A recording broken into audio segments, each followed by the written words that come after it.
За одну смену мы сейчас рассчитываем обслуживать посетителей и клиентов нашего комплекса порядка до 2000 человек.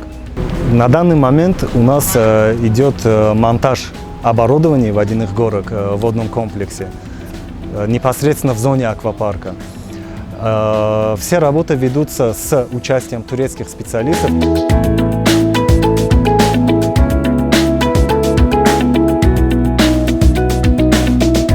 В водном комплексе Кули-Душанбе несколько зон развлекательных. Есть пару экстремальных видов водного развлечения. Это флайбординг, вейкбординг. Также несколько водных аттракционов. Зорбинг. Это катание на надувных шарах.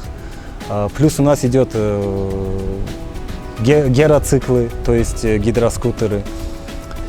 Плюс еще катамараны, катеры. Наши специалисты подсчитывают, как комфортно и дешевле, чем остальных других водных комплексов, сделать такую ценовую политику, чтобы каждый желающий мог посетить и себе позволить. Приблизительно сейчас мы подсчитываем. Точную цену мы не можем сказать.